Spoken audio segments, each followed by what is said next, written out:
Okay, hello everyone. Welcome to our panel discussion on the three things that GIS professionals can do to promote GIS awareness in our communities. I'm here with three wonderful panelists, Shannon Donovan, Rob Pushkis, and Peter Stetson. And my name is David Dosries. I'm the GIS manager for the city of Providence in Little Rhode Island. I think what we're going to do now, just to kind of give you a little background, this session was born out of the idea or the conversation between the NEURISA board and Jack, where Jack brought up the top three things that a GIS professional can do to promote awareness in our communities. So, well, before we start with that, I'd like to first go around to each of our panelists so they can give a quick introduction. Let's start with Shannon. Are you there, Shannon? Hi, everyone. I'm Shannon Donovan. I'm an educator in the town of Scituate in Rhode Island, not the Massachusetts one. I started off as a science teacher, a lot of physical science, earth science, environmental science, then into engineering, and now I am the district's STEAM and CPT coordinator.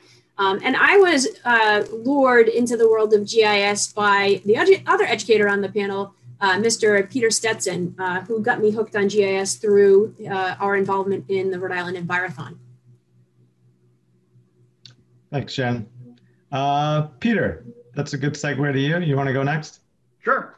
My name is Peter Stetson. I was a science teacher at Coventry High School here in Coventry, Rhode Island for 35 years. Started off teaching natural resources and then transferred into the science department and did environmental science, earth science. I've done forensics, biology, all different kinds of sciences.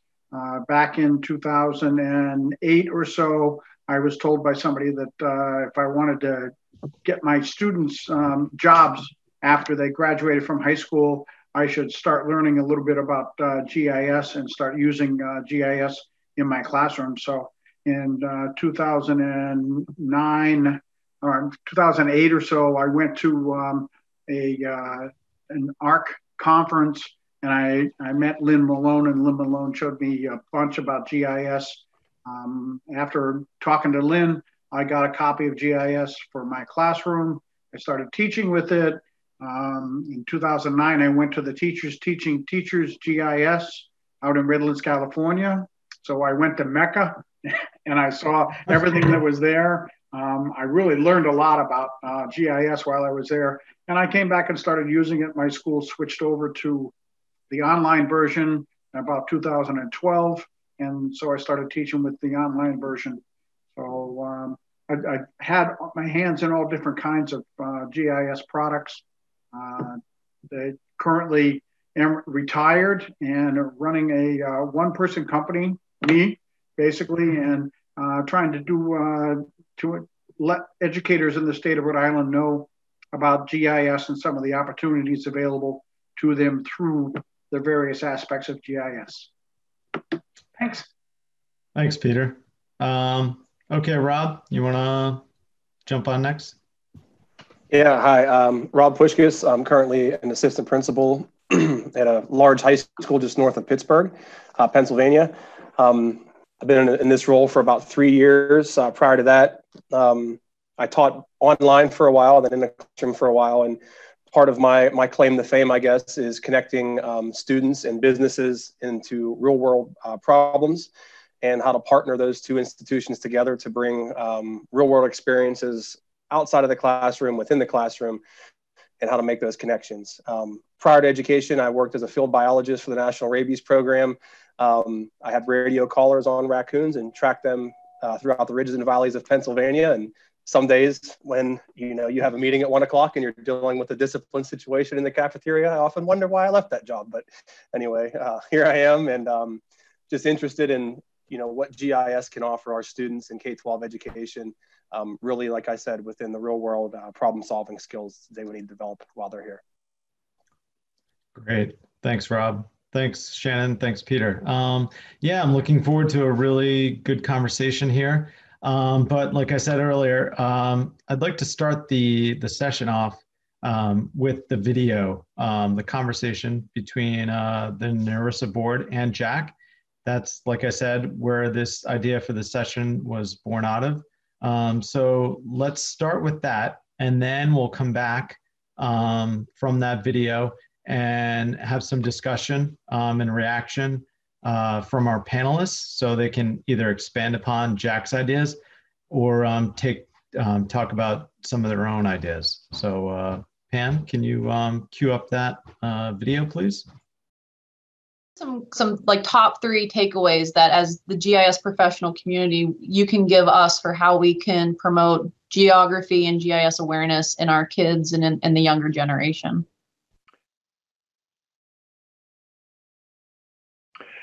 Well, one of them is to continue to support this idea of GIS days and having open houses for your own operations. Your own businesses, your own agencies can have a GIS day where you invite in executives. Okay, this isn't kind of work very well in the non-physical environment that we're living in. But maybe we're going to invent something called a GIS day digital. I don't know. We haven't gotten there yet. It's in November. But that's one that I've seen really work. And when you do that, you invite in classrooms. So you have whole classrooms come to your facility, your business, and they walk around and they're looking and they're totally learning. And they don't get that in a classroom. And once they get this idea that they can play with something that's sort of like a GIS game or a game, and it's called GIS, and that they can actually do something, and this is a big one. The second one is adopt a teacher. There's a man who passed away a couple weeks ago, very famous in my world. His name was Randy Raymond, and he was a inner city teacher in Detroit, Cass High School. He got me first inspired of what to do. Have you ever heard his story? No. Okay. So I'm going to spend 2 minutes on this story. He came to me and asked me for a bunch of copies of ArcView for his high school. This was in 1991, I believe it was. I said, oh, yeah, nicey, high school. Sure, you can take it.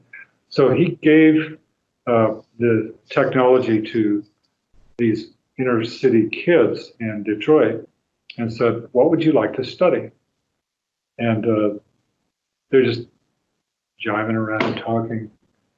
Finally, they said, lead poisoning. Randy was shocked. He said, oh, lead poisoning? What the hell is lead poisoning? Turns out that a couple of the siblings of some of the high school kids got lead poisoning. You know how that works? That lead paint on dilapidated houses that drops on the floor will chew the lead because it's sweet, and then they lose their brains and they die. So he said, okay, that's a nice issue. Good, congratulations, you did step 1. And he said, okay, what's step 2? Go measure it. So these high school kids went down to the city and they got all the records of lead paint poisoning, and they then put it onto a map. They geocoded it, and it showed all this pattern. And Randy was again shocked. Wow, that's pretty cool. So he said, okay, why are these patterns of lead poisoning happening?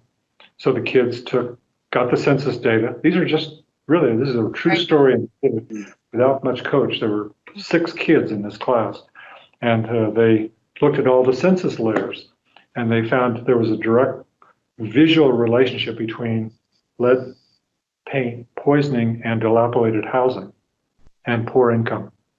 And what happens, of course, is poor income can't, the way you fix it is you scrape the paint off the walls and you paint on top of it with latex paint, and then it's problem solved.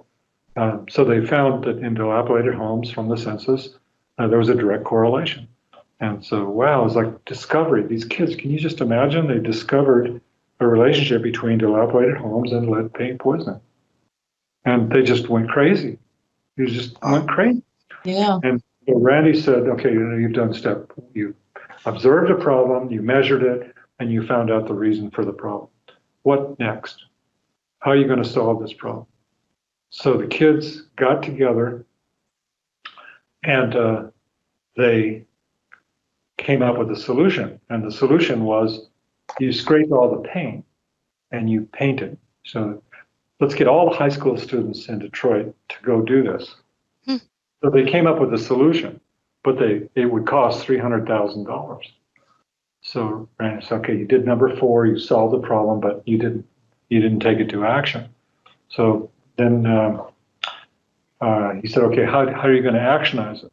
So these kids got all these maps, took them down to the city council, hung them up, and bold as brass walked in and said, okay, we'd like to get $300,000 to hire the high school kids to scrape the paint and get it. And they did it. So they got a HUD grant. So they learned citizenship. Wow. So think about this. They learned science, measuring. They learned analytics. They learned how to communicate. They learned computing. And these were the bottom end kids. They learned how to articulate. They learned how to be a citizen. They learned all of these things. And those kids went on to University of Michigan. 3 of the 5 of them, I think, went into geography. Now that Randy's passed, I don't really have any record to the past. But that inspired me enough to get a book written for it's called Mapping Our World. It's now obsolete. It's gone through several editions. But that became the backbone of Learn by Doing using GIS. So we replicated it in thousands of schools. Especially in Virginia, there's been a pocket of usage, but it's in Oklahoma, and I'm sure there are schools up by your way that are applying this method. And it's been applied in Kenya for watershed problems, and it's been applied in Turkey for agriculture, and in different places in South Carolina for flooding. Kids in high school magically choose their own problems and they solve them. The 4-H is also well known for the same activity. So what can GIS professionals do? Introduce the stuff. I have it on my shelf over here. So it's absolutely marvelous what happens. So this idea of a Gen Geo is not some abstract idea, nicey. No, I have thousands of schools that have done this, but it does take, I can't do it. It takes somebody who's motivated to be able to get up and do it. So Jody, that would be number 2, is adopt a school and teach the method. Yep. And the resources are available to you. There's a guy here called Charlie Fitzpatrick who's been doing this. He was a friend of Randy for many years, and he's helped thousands of schools. We usually normally have kids up on the stage.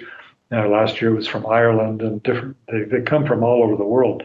And we just usually pick one.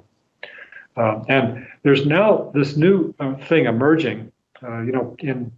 In my high school years, I took a wood shop, and the idea was you'd take a skill training, and then you could get a job when you got out of high school. Machine workers, well, GIS. There's many more jobs in GIS than are available people to fulfill them. We know that GIS professionals are in great demand.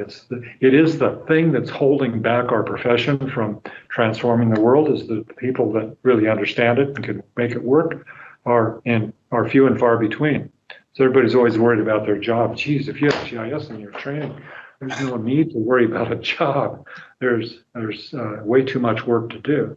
So some of these high schools, there's a term for this, but I forget what it's called. It's not like trade schools but anyway, high schools want to be able to have this kind of STEM type of learning so that people can actually, get a job, as well as go into college and scare the hell out of their professors because they know more about GIS than the professors.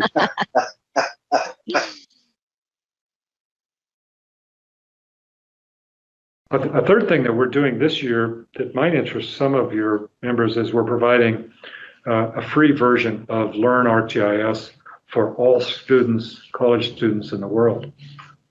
This is when we announced it to today, over 70,000 students have already signed up. And this is using ArcGIS Learn lessons together with ArcGIS Pro for a year, all on their own. So. All right. I think that's a great way to sort of jump into this session.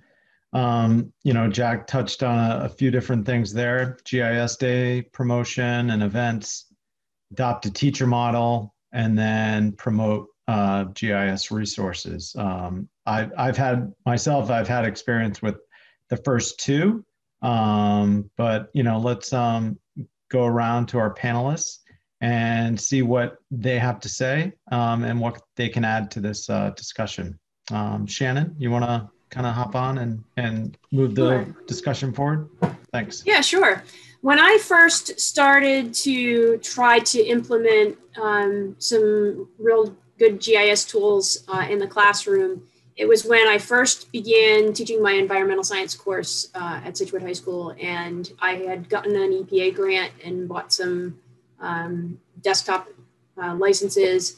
And it took me nearly a year to navigate the ins and outs of IT in our district to get them installed and start working. And then it was just such a huge lift for the kids to learn how to navigate. At that time, the technology skills that the students had wasn't close to where it is now. So it was a big lift. We did make some progress, but it was really tough. And then, as updates occurred, I wasn't able to keep on top of my IT department to keep those going. So when the online options came about with ArcGIS, it was a game changer.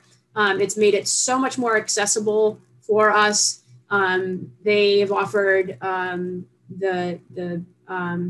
Pete, help me out. What's the organizational accounts for educators, which has also been a game changer. So it's gotten a lot more accessible. So I've also offered trainings to folks within my district. I've attended trainings that Pete has done for teachers around the state. So I've been continuing to try to add to my tool bag and try to get other teachers on board to do it. But teachers are so overwhelmed with all the things that are asked of them. It's a hard sell. What I'm trying to do now in my new role as the district STEAM coordinator is get to the kids when they're younger and start to build this school. I'm trying to, I'm approaching GIS sort of the way I'm approaching some of the computer science stuff. And I really think there's some opportunities for us to explore here regarding computer science education. And I think GIS should maybe be wrapped under the computer science umbrella, since there is a robust network of computer science education programs in the state. But so I'm approaching this the way I'm approaching some of the coding tools, in that I think GIS needs to be just thought about by educators as another modality for students to communicate what they know and can do while they're practicing an additional skill. So I'm doing the same thing with some of my coding, like my Scratch coding animation stuff. I want this to be another modality that students communicate what they do. Because I think it's going to help with engagement. I think this is another way to get more students more engaged. But in order to pull it off in a really robust way, I definitely will need lots of the GIS professionals to step up and offer assistance to classroom teachers to be mentors, because they're going to need the support to take on this additional ask. But I think that the dividends would be tremendous. And to kind of tie back to what Jack said about getting the kids a credential that they could put to use right out of high school, I would love to learn more about the certifications that are offered to see what the folks in the profession would value the most for a high school graduate.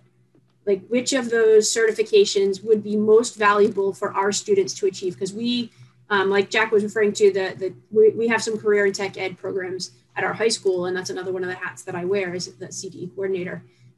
We have students in biomed, computer science, engineering, and entrepreneurship, and all of those programs I think would be enhanced if we could incorporate a GIS certification. So I look to you all for guidance on that. And I yield my time. Thanks. Yeah, no, there's some great points there. I think there's a lot of opportunity if we can, wrap this under computer science as just one part of it, and underneath science in general. So I think there's a lot of opportunity there.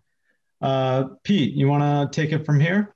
Yep, I agree with Shannon that the opportunity to have some kind of a certification that students could walk out of high school with that would at least indicate that they had some kind of background in GIS would certainly help. I remember sitting in my allergist's office talking with another teacher who was there, and I was mentioning that I was working with my students to do some GIS mapping. And one of the other patients that was sitting in the office turned to me and said, "God, I wish my high school teachers had done that with GIS. I'm now using it. I'm having to take all these classes to be able to get myself up to speed in GIS because it's used so much in the field." And it was like, yeah, that's the whole reason I'm doing it, is trying to get it something beneficial for the students to be able to use. I know that the hardest thing that I found with educators is them actually having the time and taking the time to sit down and learn the software so that they are able to then design lessons for them to be able to use in their classrooms. Even though there are lessons that are already set up, the Learn ArcGIS is one of those platforms. There's My Training, which once you sign up to ArcView, or just an Esri license, you get access to this My Training. There are geo inquiry lessons that are already developed, all the way from elementary school up to into the AP classes. I've been working. When I retired, I went out to Flagstone, Flagstone, Arizona, and I had applied and got accepted into the Power of Data program out there, and I became a facilitator for the Power of Data as an educator. And over the course of 3 summers, I offered 3 separate workshops where, because it was a National Science Foundation grant, we got money from National Science Foundation to pay the teachers to come for the week-long education.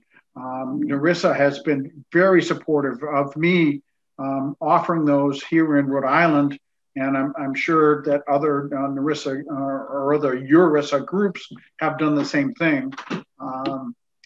Over the course of 3 workshops, I had about 39 teachers that came through the program, educators in the state of Rhode Island that learned how to do the geo inquiry that Jack was talking about.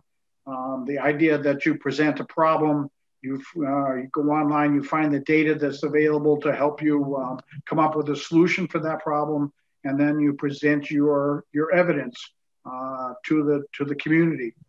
We've done that multiple times at my high school. One of the problems that we ran into was an area of the school didn't have enough street lighting. So we had the students go out and collect the data of where the lights were around the school. They mapped the location of those. They created little buffers that indicated how far out from the building and how far in the parking lots the light would extend from the light poles. And then we took that data and brought that to our school department, and the school department turned around and installed some additional street lighting in the parking lot, because there was an area of the parking lot that the students used that was no longer lit at nighttime. The athletes and others that were there past dark would basically walk out into a dark parking lot, and for safety reasons, the school department fixed that. And it was the students coming up with, wait a minute, I'm an athlete, I go out, this is dark, can we solve this problem? And so having those kinds of problems and having the kids come up with problems that GIS can solve is one of the big things. For the past couple of years, so I think we're going into our 5th year, I've been the lead in the Rhode Island Story Map competition. So each state has the opportunity to hold a story map competition for middle schools and high school students The students can win $100 for creating a story map about a local situation or a local resource that's available. And so I've been promoting that, but we haven't had a great deal of people get involved. I guess last year with the COVID, we ended up having 2 maps presented. So I had a middle school teacher that I had shown GIS when he was at the high school, when he transferred into the school district. So he had one of his students do that story map. And so that's an opportunity. Those kinds of resources are things that the teachers need to find out about. I think here in the state of Rhode Island, we have an opportunity, because I know at most of the major universities here in Rhode Island, they have one form or another of GIS. URI just started up a graduate certificate in GIS for graduate students. So educators in the state of Rhode Island should be able to sign up for that. It's all online. I know University of Connecticut also has one that's been online for a number of years. I know down in Virginia, connected with, I believe it's Johns Hopkins University, or no, James Madison University. There's, within some of the high schools in the area around James Madison, they have set up what's called the geospatial semester. And they have a GIS, an educator there at the university that works with the local teachers. And they develop lessons, and the students go through, and they get college credit for their classes that they are taking at their high school. They get James Madison college credits. So that geospatial semester is something I've approached with a couple of the schools here in Rhode Island. The University of Rhode Island is one.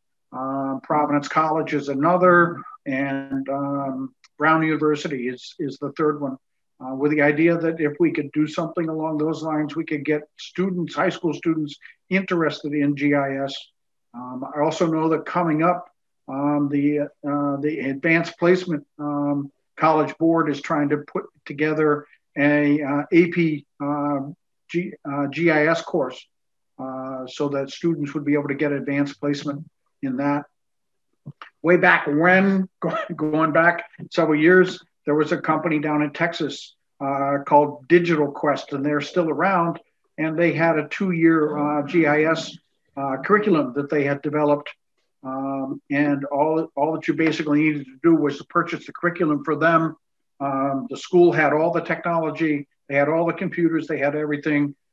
At the end of the 2 years, the students would walk out of the high school after taking and passing an exam and doing a capstone project. They would walk out with a GIS technician certification. That's something that's available, but not very many individuals know about it. And those that I've told about it have never jumped on board to try to get it to going. The idea that GIS is used in so many places, in so many fields, it just doesn't seem to resonate with the high school. The high schools seem like they're much more interested in, or much more concerned about, the social studies curriculum, or the biology curriculum, or the calculus curriculum, than they are about some of the real world opportunities that are available through GIS. And it's a hard thing. Somebody who's passionate like me about GIS, it's really frustrating to see some of the high school teachers I know that would really enjoy doing this just not have the time to be able to put into it, to learn. Like Shannon was talking about, there was a huge hill that you had to climb in order to be able to utilize it. And even now, if you become an administrator for an ARC organizational account, there is quite a bit of time that you have to spend creating logins for the students if you don't follow through on the single sign-on issue that's available for a lot of the schools that are using the Google products. So there are hills that have to be climbed in order to be able to get this education available. I've offered for a really long time to be the mentor for any of the schools, any of the teachers that would like to have me come in and show them how to use GIS in their classrooms and some of the resources that are available. So I sympathize with Shannon. I know how hard it is. The reason I got a flat forehead is because I've been banging my head against the wall trying to break through the GIS barriers that unfortunately are here in Rhode Island. And I'm not sure in other states. Yeah, no, I wanted to mention NEURISA. They have a teacher initiative, and Nat Geo also has a goal to bring on 1 million GIS literate teachers. I know there was some discussion on that yesterday in one of the panels. I put a link to it in our chat. So if any of the GIS professionals want to adopt a teacher, please sign up, put your contact information in there. But Pete, where do you think the disconnect is? Does it lie with not enough GIS professionals getting involved, or just the teachers themselves not really knowing the power of GIS and how it could help them and their students? Yeah, I think that the hardest thing is the GIS professionals making that connection with the educators themselves. Yep. It's difficult to get into that world, first of all, in the educator world. And I think the idea of having GIS days and try to open up, even if it was possible, at least at this point, to have educators come into the schools to start showing the teachers there as well as the students some of the possibilities of incorporating GIS into their lessons. There's just so much technology that's available. Every time I showed teachers just the basics, here's the online version, here's Survey 123, here's the geo inquiries. It's like they're overwhelmed with what the opportunities are that's available for them. And it does take a bit of time to be able to get up to speed on all of those and the interconnectivity of all of those. It's more something that they would do much better in like a week-long workshop in the summertime versus trying to figure out how to do it while school's going on. There's just no time for teachers knowing from personal experience the 6 day a week, sometimes 7 day a week job that educators have. Yeah. Maybe this is a good time to bring in Rob, unless Shannon, you have something to add here, but just a little piece to add to what Pete was saying, in that a lot of the pushback that we get from classroom teachers is that I already have so many things I'm supposed to cover. How am I going to add something? And just to help build their confidence enough to say that this is just another approach to covering the things you have to cover already. It doesn't have to be an additional thing. It's just another tool in your toolbox. Right. Okay. Yeah, Rob, I think this is a good time for you to come in since you're on the administrative end now. You started out as a teacher and kind of worked your way up from there. So why don't you kind of give a little bit of your backstory and then talk about what you'd like to touch on. Yeah. So what got me started with I don't know if you want to call it an education and corporate partnership or problem-based learning or project-based learning is kind of the educational buzzword that goes around today a lot in K through 12. So I was thinking about, as everyone was talking, it just sounds like there's like a blast of stuff everywhere. Like there's a ton of good information out there, and we want to somehow bring all that information and connect it into a school system, which is the challenge. So I can't help but reflect on the project that I worked on, where we kind of did that. I don't know anything about nuclear energy besides what I taught in my AP environmental science class, but I partnered with a nuclear power station, same as you guys. They were the next generation in nuclear, NAYGN, and I'm forgetting part of that acronym somewhere in there, but they did the same thing. They said, hey, we want to bring nuclear energy into the next generation, and we want to develop engineers for our field. how do we do that? I was looking for a way to bring my students out of the classroom. So with that shared interest, we just said, we're reasonably intelligent people.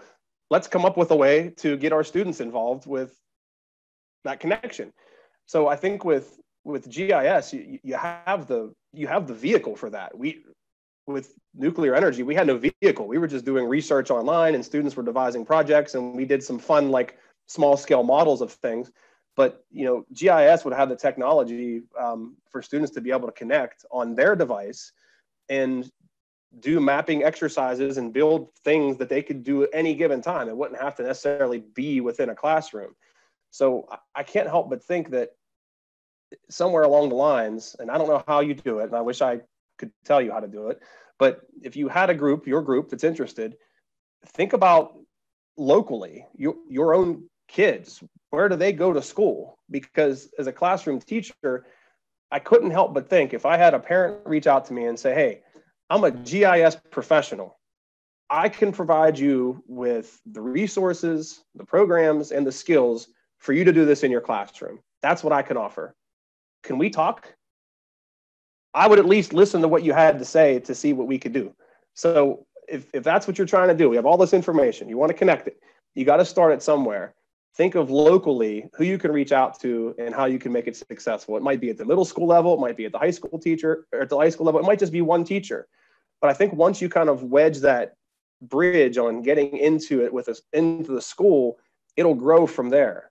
That's what the project that I did, that's how it worked. The first year it was me isolated in my AP environmental science class, connecting to nuclear energy. The next year, we had a cross-curricular approach where we had our creative writing course and our Algebra 1 students working together on a nuclear-themed project and how they were going to bring those worlds together. So I think just getting that initial foot in the door of working with one educator, suddenly it becomes multiple educators, and now you have your programs within a school system just by teachers wanting to do good things. I think that now is probably the best and worst time to possibly be able to do it. The worst in that, just what everybody said, I have so much I have to do as an educator. I'm so hyper-focused on my curriculum and getting my students through it in a time of, hybrid learning models. But that's the worst time. But the best of times is that, at least for me and locally within Pennsylvania and where I work and where my kids go to school, is that nearly everyone has a device now. So a lot of schools have moved to the one-to-one kind of system. So it's almost to a point where, pre-COVID, let's say, you had to be in a computer lab to access, the software or have your own device, where now the majority of schools out there have pushed to one-to-one. So the access can be at their fingertips. It would just be finding a relevant way to connect with the teacher to get it into their classrooms. And for me, all that I did within my project was I got rid of a lab, I got rid of a research project, and this became my unit project in which we worked every year. And it just got better and better and better each year because I got more familiar with it. Anyway, that's my experience with it. In some way, I can see this all segueing into a school district. So yeah, that's so I like that idea. Start with the one teacher, show, an example, and then word spreads, So I think that's a good model that we could all work from. I've had some experience with that in the past where I've worked with one teacher and it's just gone from there. Or we've also had a time where a GIS professor from one of the local universities brought his class into my office, and we just kind of talked about all the work that we're doing. So it doesn't have to be a big initiative. You can start small, and you can really make an impact from there. So yeah, going around right now, any of our panelists have anything else they want to add to the discussion? I'd like to anything add, we're missing? Yep, I'd like to add. I made a connection with a local drone company, and I had this is just before COVID hit, we had made arrangements for a student I was mentoring in GIS. He and I were going to go to one of their drone sessions, and I think that those are the kinds of things that will really excite kids. If you can make a connection with the local drone company and have the people go up, fly the drone, and then come back in and show the students how they would utilize the drone footage that they've collected, and put it in, whether it's to be monitoring a construction site or whether it's to be looking at swamp land or land somebody's going to be developing. Some of those technologies are things that would really excite kids and want kids to learn. I think that if you can get some of the students just charged up enough about it, that the students will carry it through. I know as an educator, the hardest thing was thinking that I would have to know all the ins and outs of everything in order to be able to present it to my class. And one of the things that you learn real quickly is you go in and you tell the kids, honestly, I have an idea about how this might work, but I don't know exactly how it's going to work. We're going to work it out together. And then the kids they empathize with you as an educator, and they just step right in and they start learning on their own. And they'll come in to the classroom and they'll turn around and go, hey, look what I learned how to do. And they'll show you something that you had no idea what it was before, and how they incorporated it into whatever lesson they were doing. And it works really well. I had one student he went through my earth science class. We used GIS quite a bit in the earth science class. He went off to the university. He still had his account at the high school because I hadn't cleaned out all the accounts yet. And while he was at the university, he was taking a resource management class, and the professor wanted them to create a location and show where some of the local waste hauling was being done. And he created a spreadsheet. He put all the address information in. He geocoded it all using the online version of GIS. He created a map, and he and his group were done with the assignment in 20 minutes. And everybody else was still busy trying to draw out a map and locate where things were. So having learned the little bit about how to use GIS that I was able to show them, he was able to show the other students in his class how to set things up that way. So those kinds of connections are the things that make educators really appreciate what's there. And those are the kinds of things that are available for the individual students. I just had another student get an internship with Rhode Island DEM forestry because she knew how to use GIS. They were looking for an student to do an internship, and her GIS background really helped her go to the head of the class as far as the people that had signed up to be an intern. Yeah, if I could just jump off on a couple of things that Pete said.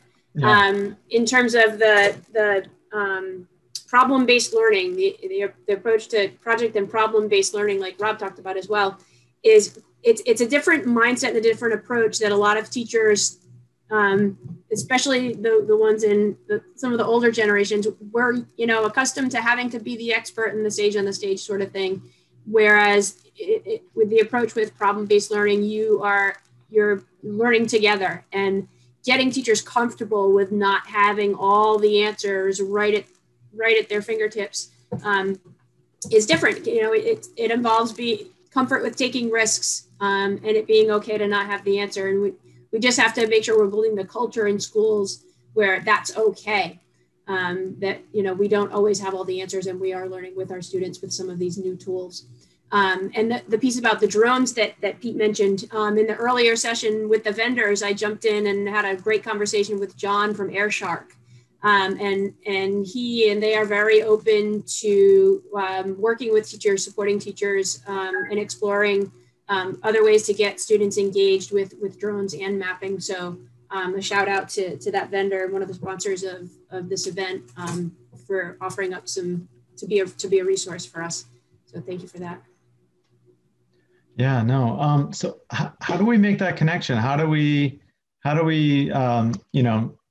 change the curriculum at the high school level? How do we, get in the classroom and make that real change? Do you guys have any experience? Well, I can speak to that a little bit, at least for Rhode Island. So in the world of career and tech education has changed a great deal in the last 5 or 6 years. There is now a board of trustees for career and tech ed in Rhode Island. And each of the high growth, high wage fields as designated by the governor's workforce board, each of those subgroups has a panel that's built of industry partners and educators. And there is a requirement now for students to become completers in a CTE program. They have to complete 80 hours of work-based learning. And there are 5 categories of activities that qualify as work-based learning for as far as the governor's workforce board is concerned. That includes apprenticeships, internships, service learning, school-based enterprise, and industry-based projects. So apprenticeships are a very, very specific thing and more aligned with the traditional trades, but all of those other 4 categories would be ways that we could help students get work-based learning experiences.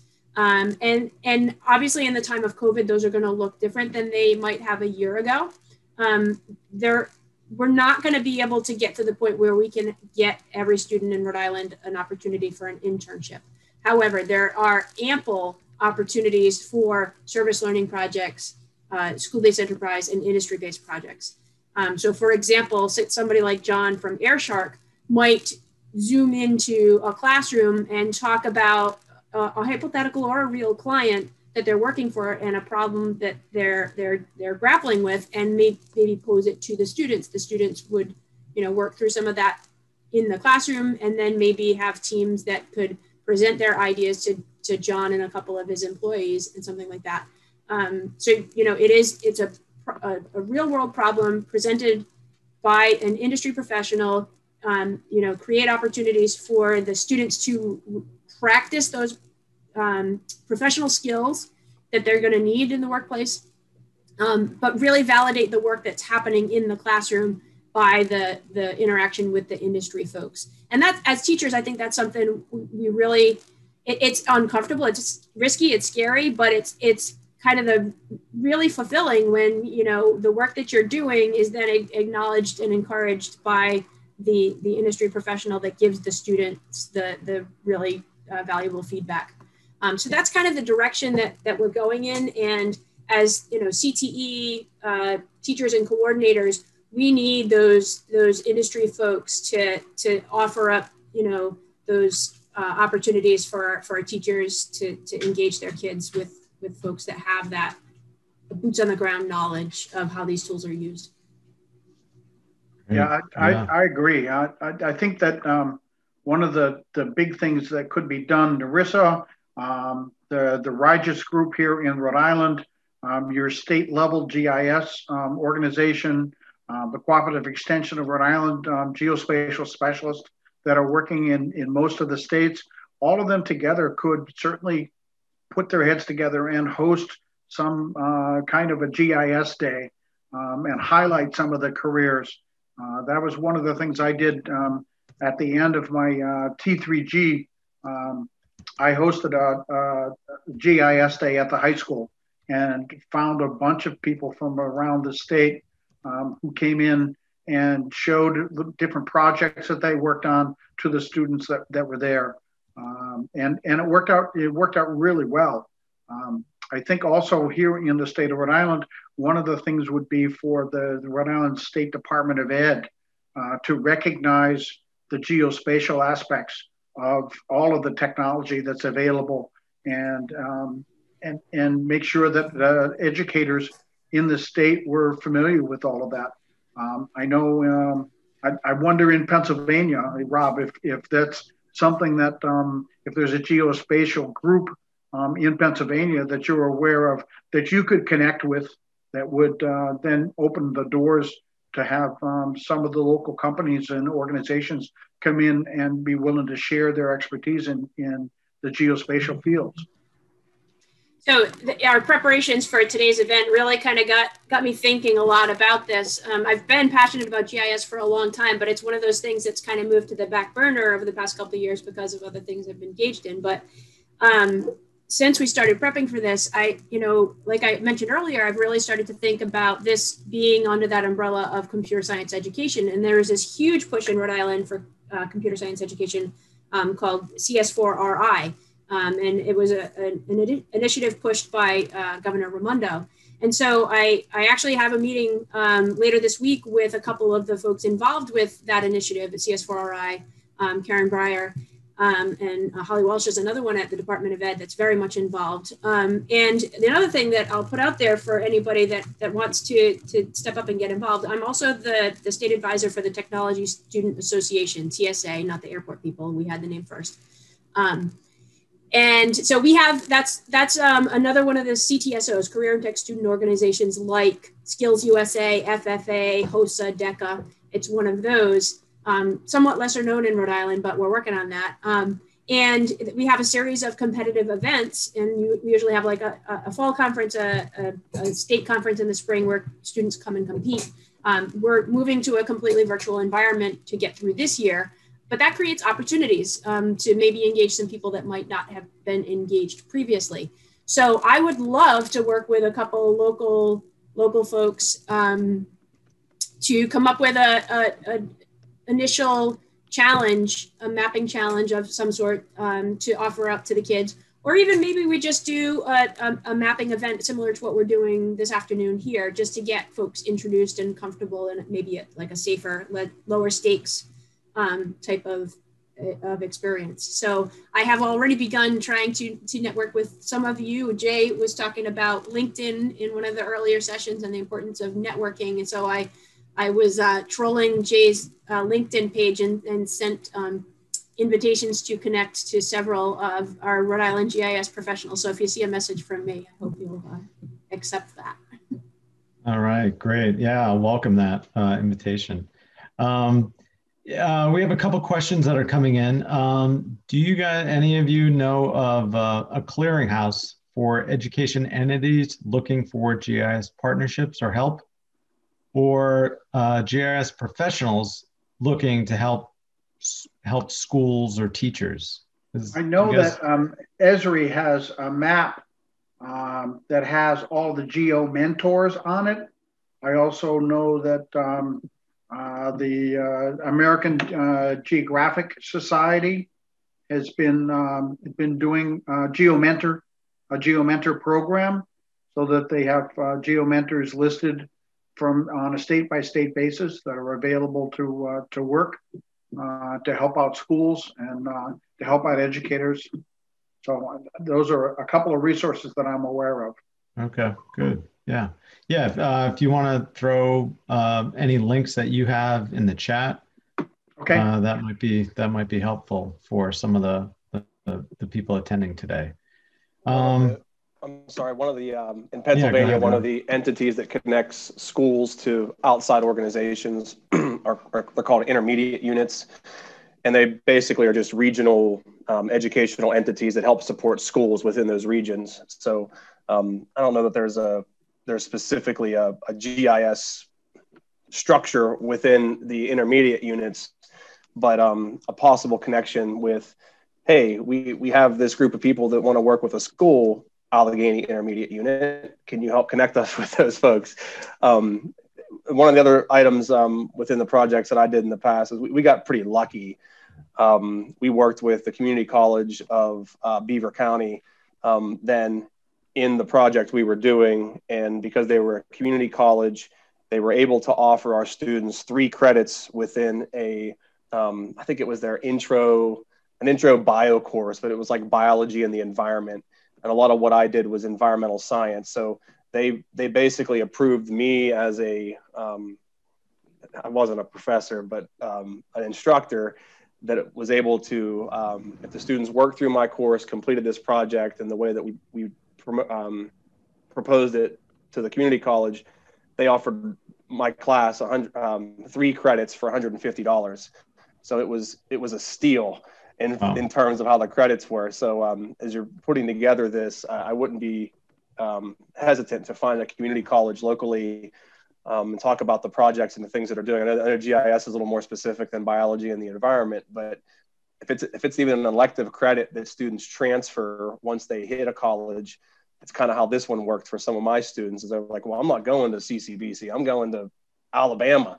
Well, Alabama accepted elective credits from CCBC, so the kids in my class liked it because it was like $150. You just saved me $2,000, you know, and it was, yeah, you know, where's my end of the year teacher gift for that one? But, you know, it was something that attracted the teachers, attracted the students, and just kind of got those wheels going. So that's awesome. Sandra Nolan would be the woman at CCRI to talk to about articulation agreements there, if we had something that we could do like that. Awesome stuff. Yeah. Great. So, Shannon, you think the way to go at this is through the career and technical, that path is our best way?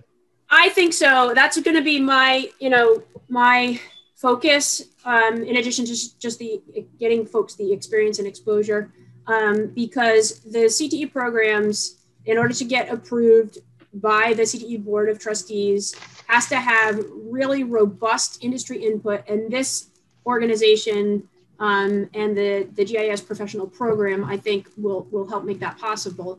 And when a district brings a proposal forward, their program has to have a sequence of at least 3 robust courses that yield college credit and or industry recognized certifications. And so I think, that's the real opportunity where, we can get our kids some skills that are going to be directly applicable when they leave our doors, whether they're going to higher ed or directly to the world of work, something that's going to be useful to them. Okay, great. I'd be remiss if I didn't mention during one of the sessions yesterday, the National Geographic discussion on education, Faye and Brandy both mentioned National Geographic and Esri's on-demand curriculum. So just wanted to make note of that. I guess we're getting a little close on time. I don't see any more questions per se, but just wanted to turn it over to each of the panelists if they have any closing thoughts, anything that we can sort of build on from here. You guys have all made great points, lots of great discussion here. But I'll kind of leave it open to you guys to close it if you feel like you want to do that. And everyone, I'm sorry to interrupt. This is Jay. I apologize. Yeah. Can I ask a quick question? Do you mind, Dave? So yeah, one thing that stuck out to me in some of our pre-calls was just how everybody on this panel had their own perspective in a good way, right? Like Shannon's in coordination, Peter's working on the honestly, the retired side, trying to get this grassroots thing going, and Rob being an active administrator. Their perspectives are incredible. And everyone, thanks again for doing this. I wanted to ask a quick question of Rob. In one of our talks, Rob, you brought up an idea of having like your top 5 things that you think really would make a difference in this conversation. And would you mind going to a few of those really quick? Yeah, sure. I think I cheated. I think there's actually 6. I just combined a couple together. Top 6 things. So one of the things that gets me between and being an educator are curriculum and classroom connections. So where does this fit? And I always lived in the world of, as a classroom teacher, I can make anything fit within my curriculum in some way. That's part of just being creative. So especially with some of the things that, GIS can offer, you can really find a way to make a connection really within any classroom. So if you're thinking of reaching out to a teacher, think of something that you've seen them do traditionally, where this could be a non-traditional approach to really just enhancing what they do in the classroom. Number 2 would be accessibility, resources and materials to make it possible. It sounds like there's a lot of free stuff out there, and I'll admit I haven't explored all of it. But if you told me as a classroom teacher, everything is out there, it's free, it's ready for you, and your students can access it, now it's appealing. A third one would be professional development. A lot of growth on the side of being able to do something in your classroom comfortably, But the other side of that I thought was always pretty cool was taking into a classroom and just telling your students, I don't know how to do this. So can you guys help me? And then it becomes this really genuine learning experience between you and the students. And I mean, I'm pretty savvy with technology, but my 5th grader has showed me some pretty cool stuff over the past few weeks that would kind of blew my mind. So it's okay for an educator to not know the ins and outs of a GIS program, but if they can get it working within their group of students, it's going to shine and come through. And then kind of 4 and 5, number 4 is partnerships. I talked about that. Really, if you can find a way to connect with one teacher in one classroom that does cool stuff for their students, that partnership is going to grow and grow and grow. Some of the guys that I worked with a nuclear plant, I haven't done my project for 3 years, but we still hang out and have drinks every once in a while. So it's just that partnership that starts, and it became within education. And now, you know, we keep in touch only because we shared an interest and we had success. And then the last one being real world connections. And I thought of critical thinking, collaboration and communication. That was the basis for where we started with everything. But making that kind of list of 5 or 6 things and thinking about how you can connect with an educator, that's going to hit it out of the park. I really appreciate that, Rob. And especially, you know, with your perspective being an administrator, one thing that Peter Stetson and I, we're both on the Rhode Island GIS Committee for Education and Outreach. And something we've been thinking about was, you know, I believe sometimes if you want to make change, don't deal with the worker bees, go right to the queen and ask her permission, right? So our perspective is more like we should try and chop down the tree from the top on this level and hit the superintendents. And we know that like in Rhode Island, they have meetings for superintendents and committees and conferences. So, you know, and on that side point also, this last year, I've actually presented at a librarian conference because again, I really see schools, that facility being the tie-in between getting GIS into the real world and having kids understand how to use it. I mean, when I was a kid, it was Oregon Trail, right? But still, you learned your first pieces of computers and what's going on with that and how to learn through that. So my question to Rob and then Shannon and Pete, you know, is do you think it's going to start with superintendents having buy-in and superintendents and people who make decisions? Because I mean, I wonder from your side, is it still completely difficult to try and grow something from the ground up? And what would your advice be about trying to chop that tree down? Yeah, once again, trying to think of an analogy in chopping the tree. I think you could start really anywhere in some ways. But, you know, school boards like the word free. So if you're talking to a school board and you say, hey, I have free resources for your teachers, and a matter of fact, look at what they can do, that school boards love that. So if you know a local school board that's connected with a superintendent, that's a good place to start. And then you could bring a presentation to a school board meeting. School board meetings themselves are really bumping, exciting events. So if you could walk in there with a really neat piece of technology to show them, you know, you're going to wow the group and you're going to walk away from that, you know, being memorable for what you shared. So that's definitely a way to get into it. I talk so much about teachers because I just was in the classroom and could relate to wanting to do something like this. But certainly, you know, talking to a superintendent or a school board member and just saying, hey, just give me 5 minutes. I'll show you what I can do. And I'd love to be able to connect it with your school. I can't think of many people who would shut you down. And if they did, you probably didn't want to be there anyway. Move on to the next one and work with somebody else. Or better yet, you know, do a small pilot project. You can get your kids to present to them because they love that. And that's led to some great successes in other realms. So getting the kids in there and talking to them. Jay, I could see you bringing your kids into, you know, your local school committee and showing them, you know, the maps that you help them make. So that would be I appreciate that. That's a great idea. And I think, and Rob and Shannon, and I'd like to hear from Pete what he thinks too. I mean, I know that, you know, when I first asked Shannon about the challenges of integrating GIS into what she's been doing, it's all there, right? We know it's so tough. You know, again, the point of this conference and where this conversation started from was hoping we could help bridge that gap. You know, I know yesterday we talked with Chrissy, who's in Wisconsin, and I should see if Chrissy's on this call. But, you but she mentioned to us about sort of the issues with trying to. Chrissy's here. Hey, Chrissy, good to see you again. She mentioned how difficult it was to bring, GIS and get buy-in into her classroom. And Shannon said, very similar things. I think Shannon's first thing she told me when we talked about this was almost her trials and tribulations of having it not work.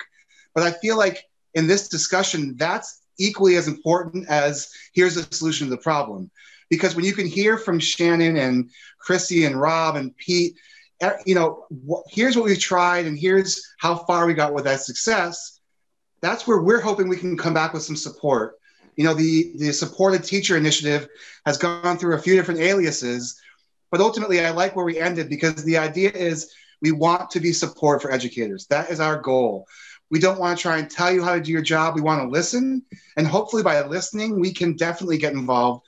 So somebody asked a question earlier about, does anyone know, say, national initiatives to get GIS professionals paired up with teachers or what have you? And that's what we're trying to do for New England. And our reality now with this conference, as we have international attendees, we're starting to realize that our reach and our voice can go further than New England. And so with that being said, I love where this is going because, Shannon, I'll ask you this question also. Based on what you've seen so far, and I'm not sure if you could catch the National Geographic talk yesterday, but are you feeling like this will make a difference in teachers' lives and giving these resources to everyone? Absolutely. I'm feeling kind of refreshed and reinvigorated in terms of my efforts to incorporate GIS. I even explored with you a little bit, maybe we should make a local database of folks who need help and who can offer help. Because I now am ready second semester to do a GIS long-term project with all of my fifth graders district-wide. So that is 6 different classrooms where I'm going to need somebody who can step in for 1 hour, 45 minutes a week or every other week to help support my other instructors who will be directly supporting those students. And possibly, TSA, with TSA, I can reach other teachers throughout the state. So yes, thank you for inviting me to participate in this because I'm excited about next steps. And if you guys have, room on that committee for Rhode Island GIS education, call me. You know it. I already put your name down there. You're on it. You're the chair. Welcome. No, I'm not the chair. And I appreciate both David and Jay inviting me to this, the opportunity to talk GIS. Right, my wife, whenever we meet somebody, she says, just don't mention GIS because we'll be here for hours talking about GIS. I am really passionate about the resources that are available. I have been, as Jay mentioned, I've been trying to work from the ground up, doing a grassroots and making myself available to educators. I've been all over the state, from Westerly to Woonsocket. And all the way up into Burrowville, working with educators, trying to get them to understand the possibilities that are. I put a bunch of resources in the chat. You can look at the geospatial semester that's down at James Madison. Catherine Kiernan is involved with that. Another great educator. They have a number of online resources that are available through the K-12 maps that are there. That's another one. And then the GeoMentors program through the American Geographers Society. There's a really good opportunity for teachers really to learn something new and to get the kids involved. The fifth graders, touching the fifth graders at this level, getting them interested in how to use GIS, how to use the online version, and then walking into a classroom and having the teacher that doesn't use GIS tell them to do some project and then have them turn around and use GIS is just going to get perhaps that teacher to go, hey, how'd you do that? Show me what you did. So with the story maps, the same thing. The opportunity for the students to go out into the community, working with local land trusts. The Land and Water Summit last year, I did a presentation to all the local land trusts about how they could use pictures that they would create and be able to work with the students in their local areas to do story maps and have those land trusts be able to advertise all of the lands that they have and the hikes that they've got. The kids could use their cell phones to track where they're walking on the land trust property, use the cell phone to take pictures, link all that stuff together and create a story map. And eventually perhaps win $100. So the opportunities are there. It's just, I think the teachers have to grab the bull by the horns and say, let's go. I want to take me someplace. Show me how to do this. Yep, and I think that's just involves building their confidence and their support network. Yeah, that's great. Go ahead, Jay. I was going to say, I know I jumped into the question realm, looking for closing, and we are getting close to it. So let me just do this first. Just so everyone on this call on this webinar knows, we at NEURISA, we're really trying to put our money where our mouth is, and really try and help. We've helped Pete last year with his workshop. Starting this year, we're going to be the, I guess, official hub for the state of Rhode Island's story map entrance for Esri. And what I'll say to everyone is, we really want to try and, again, bridge that gap so that we can get information out there. This is Esri giving away money for kids to do work and show what they've been doing. So I feel like it's our job to really help get those two things connected, which will then hopefully, get the ball rolling with the whole thing. To me, and again, we're just so focused on this work, and it's so important. So what I'm going to do is say thank you to you guys. I would like to give you a chance to close things, and I'll let David finish it up. Last point will be we're doing our Mapathon sessions next. It's not too late to register, and we'd love to see you all there. So to the three panelists here, thank you. I'll let you finish, and then Dave, you can close. All right, thanks, guys. I'll just be real quick. If you want to collaborate, reach out to me, shannon.donovan@situateschoolsri.net. Yep, and likewise, if any of the educators out there are interested in learning to use the online version of GIS and any of the other resources that are there, please feel free to reach out. I can drive all around the state and ask. It's a half an hour from one point to the other, so it's not a long ride for me. I'd be more than happy to help anybody out learning how to use the online version of GIS. I'll channel a good friend of mine, well, not a good friend of mine, but Bill Nye in Go Boldly.